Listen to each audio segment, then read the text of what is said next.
तो सुबह के बज रहे हैं 7:45 और 8 बजे मुझे हॉस्पिटल पहुंचना था, लेकिन ना ओला आ रही है, ना ओला का ऑटो आ रहा है, ना कैब आ रही है, ना बाइक आ रही है। ये तो देखो सुबह सुबह ही हो गया अपने साथ एडवेंचर। एक काम करते हैं, फटाफट यहाँ से पहले पहुँचते हैं हॉस्पिटल, देन फिर डिस्कस करता हूँ आपके साथ बाकी की चीज़ें। Anyways, welcome back to my YouTube channel. My name is Sam और आप देख रहे हैं राइडिंग विद पीस।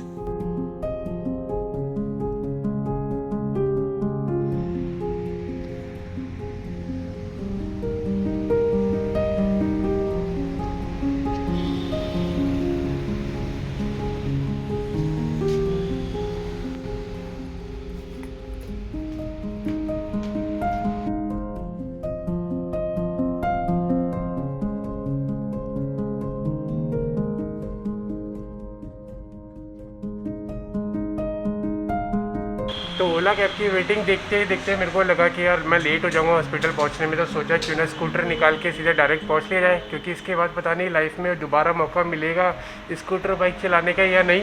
तो एक बार लास्ट टाइम स्कूटर चला ही लेते हैं। और मैं पहुँच गया और टाइम से पहुँच गया था मैं हॉस्पिटल, और एडमिशन फॉर्म पे साइन कर दिया है। वो बोलते हैं ना मुन्ना भाई MBBS की तरह कि फॉर्म भरना ज़रूरी है, वही अपना स्टार्टअप हो गया है। फॉर्म मैंने साइन कर दिया है, प्रोसेस चल रहा है।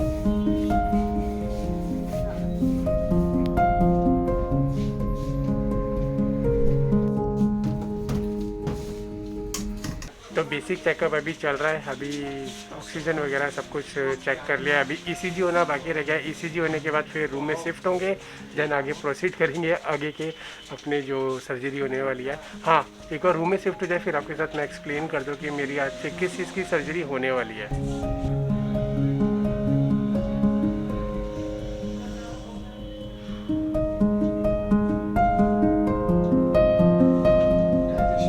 अतुल, वो वीडियो बना दिया इनका। सब किस पे देखूं मैं?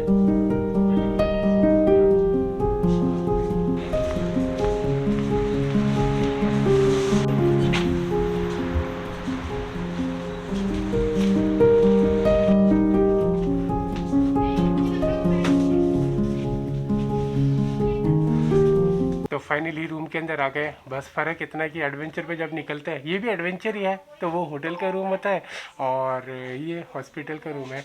फिलहाल एक बार आपको मैं रूम भी दिखा देता हूँ।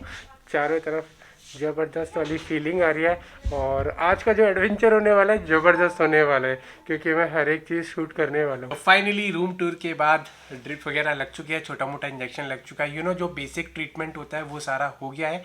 अब सिर्फ वेट किया जा रहा है अपना सर्जरी के लिए। अब सर्जरी किस चीज़ की है ये मैं अब आपको अच्छे से बैठ के एक्सप्लेन कर देता हूँ।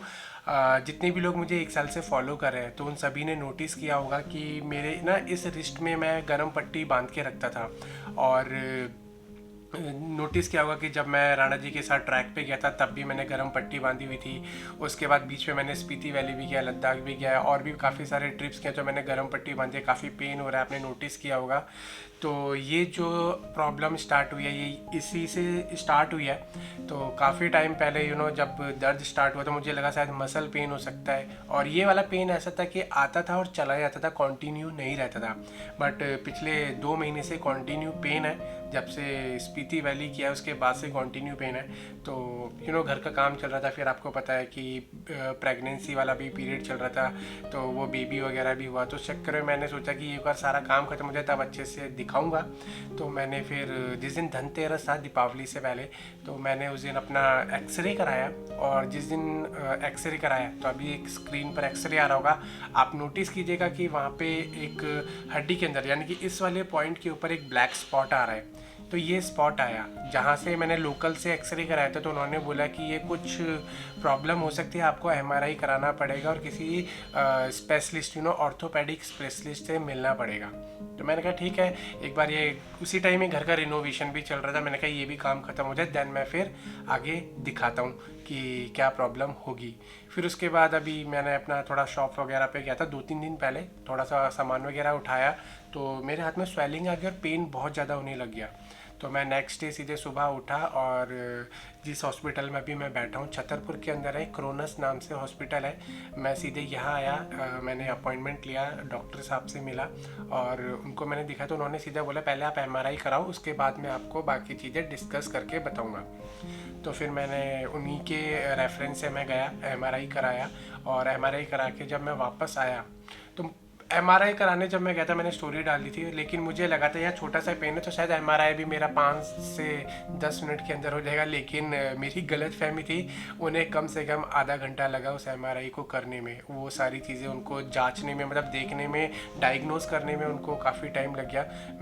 मैं तब थोड़ा परेशान हो गया कि इतना टाइम क्यों लग रहा है इनको, क्योंकि मुझसे पहले जो लोग गए थे उनका फटाफट हो के निकल रहा। देन फिर वहाँ से मैं रिपोर्ट लेके सीधे सर के पास आया, मैं घर भी नहीं गया, सीधा सर के पास आया वापस। इवनिंग की इनकी शिफ्ट थी तो इवनिंग में मैं इनके पास दोबारा आया और मैंने सर को दिखाया तो सर ने बोला कि सैम तुमको लाइक जो ये प्रॉब्लम है ये एक बोन कैंसर होता है और ये सारी लॉन्ग हड्डियों के बीच में होता है, और ऐसा कुछ नहीं है कि किसी वजह से हो, ये किसी को भी हो सकता है, लेकिन एज जो फैक्टर होता है 29 से 40 के बीच में किसी को भी हो सकता है। ऐसा कोई स्पेशल वो नहीं है कि आप कुछ स्पेशल हो, किसी को भी ये प्रॉब्लम हो सकती है। तो यहाँ पे इतने बीच में जो ये है इसके अंदर निकला है कैंसर, और वो है आपका उसको बोलते हैं GCT, जाइंट सेल ट्यूमर के नाम से होता है, और ये ट्यूमर एग्रेसिव ट्यूमर होता है। फिर मैंने इस ट्रीटमेंट के बारे में पूछा कि इसका ट्रीटमेंट क्या है, क्या ये मेडिसिन से ठीक हो जाएगा, तो इसका लिए मना कर दिया कि मेडिसिन से ये ठीक नहीं होगा, हमें इतनी बोन यहाँ से इसे निकालना पड़ेगा तभी वो ट्यूमर रिमूव होगा, और अगर वो आपके मसल्स के अंदर फैल गया होगा तो फिर कुछ कह नहीं सकते, मसल्स के बाद पता लगेगा कि वो कितना रिमूव हो सकता है। लेकिन एज़ पर एमआरआई और आपका एक्सरे के अकॉर्डिंग वो अभी आपके बोन के अंदर ही है, लेकिन जब हम लोग इसे ओपन करेंगे, ओपन करने के बाद ही पता लगेगा कि ट्यूमर कितना फैला है। तो भाई ये बातें सुन के मेरे तो होश ही उड़ गए, क्योंकि यार आज तक ऐसे कुछ मैंने सुना नहीं था, ना ही कहीं देखा था। ये बड़ी बड़ी बीमारियां मैंने फिल्मों में सुनी थी कि ऐसे ऐसे होती है, पर आज लाइफ में खुद को हो गया। तो वो बोलता ना यकीन होने वाली बात नहीं होती, वो कुछ ऐसा फील हो रहा है। तो फिर मैंने सोचा कि घर गया, घर पे बताया, और उन्होंने बोला कि एक दो डॉक्टर से और सलाह ले लेते हैं कि इसमें हर्जी क्या है, हो सकता है कि कुछ हमें ऑप्शन मिल जाए। तो वो बोलते हैं ना टाटा स्काई की तरह इसको दिखा डाला तो लाइफ झिंगा लाला, कुछ ऐसा ऑप्शन निकल जाए। तो एक दो डॉक्टर को दिखाया तो सभी ने सेम हमें बताया कि यही होना है और इसका कोई और अदर ट्रीटमेंट नहीं है। तो कुछ और अच्छे लोगों से बात हुई मेरी, उन्होंने यही बोला कि ये एग्रेसिव ट्यूमर होता है, ये बहुत जल्दी ग्रो करता है, और जितना जल्दी आप इसको ऑपरेट करा लेंगे ये ज़्यादा बेटर रहेगा।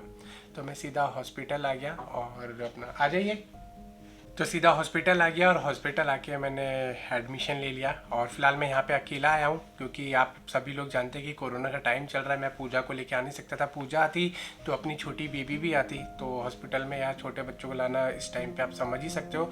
और मम्मी को मैं इसलिए लेके आया कि मम्मी आ जाती फिर यार वो परेशान ज़्यादा होती, और तो इसलिए मैं मम्मी को भी लेके नहीं आया। लेकिन 10-11 बजे तक दीदी और भैया वगैरह आ जाएंगे, देन उसके बाद अपनी कंटिन्यू हो जाएगा इसका सर्जरी का ऑप्शन। तो यही प्रॉब्लम है जो मेरे साथ अभी घटी है। अब जो ये बोन निकलेगी, बोन निकलने के बाद जो मेरा हाथ है इसको ठीक होने में लगभग 6 महीने लगेंगे, और 6 महीने के बाद अभी कुछ कह नहीं सकते कि क्या ये पहले जैसा काम कर पाएगा या नहीं कर पाएगा। आप समझ सकते हो जब बोन निकल जाएगी तो अंदर से, तो फिर क्या आप मैं क्या एक्सप्लेन करूँ, मैं अभी कुछ बोल नहीं सकता, क्योंकि यार जब तक ये खुद एक्सपीरियंस नहीं होगा और जब तक लाइफ पता नहीं होगा तो कुछ कहा नहीं जा सकता फ्यूचर में। तो देखते हैं क्या होता है, क्या मैं ये हाथ मेरा जैसा अभी काम करता है ऐसे काम करेगा, या फिर एक वो बोलते हैं ना कि क्या बोलते हैं, एक कॉस्मेटिक की तरह ये मेरा हाथ रह जाएगा। तो कोशिश रहेगी हम अच्छे से फाइट करेंगे मजबूती से, पूरा हर चीज़ को जितनी भी थेरेपी होगी और सब कुछ करेंगे, और कोशिश करेंगे कि ये जो 6 महीने मेरे को डॉक्टर साहब बोल रहे हैं मैं इसको 1-1.5 महीने में ठीक कर लूँ। वैसे 1-1.5 महीने में 5 वीक्स का तो मेरे को प्लास्टर लगेगा, देन उसी में मैं ये सारा रिकवर कर लूँ, क्योंकि आपको पता है आपका भाई हार मानने वालों में से नहीं है, और आप लोगों का इतना सपोर्ट है, इतना प्यार है, तो मैं हार कैसे मान सकता हूँ। फटाफट यू चुटकी में इन दिनों को फटाफट निकालेंगे, इसको जितना भी अभी मजबूत है, इससे डबल मजबूत इस हाथ को करेंगे और अपनी जर्नी को कंटिन्यू आगे करेंगे। तो एक काम करते हैं, इस व्लॉग को यहीं तक रखते हैं, मैं पेमेंट वगैरह कर देता हूँ हॉस्पिटल की, देन फिर अगला व्लॉग करेंगे क्योंकि ओटी के कपड़े भी आ चुके हैं, इसको पहन लेते हैं। तो ध्यान रखिएगा अपना, मिलता है अगले व्लॉग में। Till then good bye.